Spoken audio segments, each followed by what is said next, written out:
Un serpent venimeux fait souffrir sa proie en envoyant les toxines de sa poison dans le sang ou le système nerveux. Elles forment des caillots dans le système circulatoire, détruisent les muscles et paralysent progressivement le corps de haut en bas.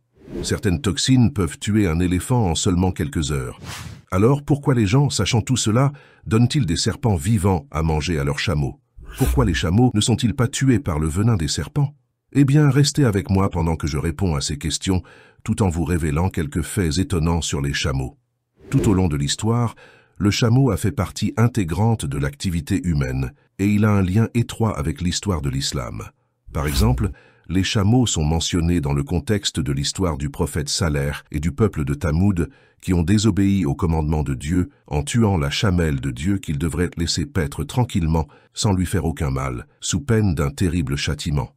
Les chameaux étaient également une source de richesse et de moyens de subsistance pour les Arabes à l'époque du prophète Muhammad sallallahu alayhi wa sallam. Le Coran mentionne les chameaux dans le contexte de la zakat et de la sadakat, les désignant comme du bétail qui doit être donné en charité. Le chameau est un symbole d'endurance, de tolérance et de persévérance. Allah dit dans le Coran, « Ne considère-t-il donc pas les chameaux, comment ils ont été créés ?» Ici, le chameau est mentionné comme une métaphore de ses nombreuses caractéristiques étonnantes, notamment le fait de porter des fardeaux et de parcourir de longues distances au service de son maître. C'est une leçon pour les musulmans qui doivent persévérer dans l'obéissance à Allah et dans la patience face aux problèmes quotidiens de la vie. Le chameau est un animal étonnant.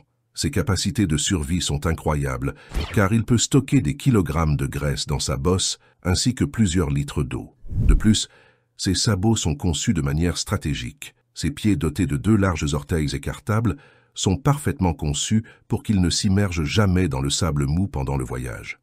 En plus, les yeux du chameau possèdent une double rangée de longs cils denses, formant une barrière protectrice contre le sable.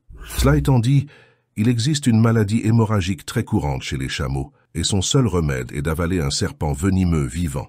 Cette pratique est très courante chez de nombreuses communautés arabes.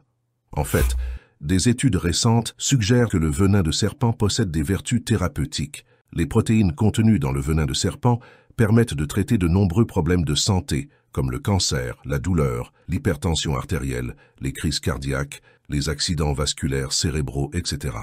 Des études sont donc en cours pour chercher comment le venin de serpent pourrait devenir une arme contre les agents pathogènes tropicaux, comme les bactéries, les parasites et les virus. Ainsi, selon les expériences, lorsque le chameau avale un serpent, il a très soif et peut boire jusqu'à 200 litres d'eau en 3 minutes, à cause du venin du serpent. Dans cette situation, des larmes coulent des yeux du chameau. Ces larmes sont considérées comme extrêmement précieuses, car elles peuvent elles aussi être utilisées comme remède contre les morsures de serpents. Ces larmes sont collectées et purifiées en laboratoire et constituent la base de l'antivenin administré aux humains. Il convient de noter que, selon l'OMS, les morsures de serpents sont sans doute la plus grande crise de santé cachée du monde, avec une personne qui meurt d'une morsure toutes les 4 minutes.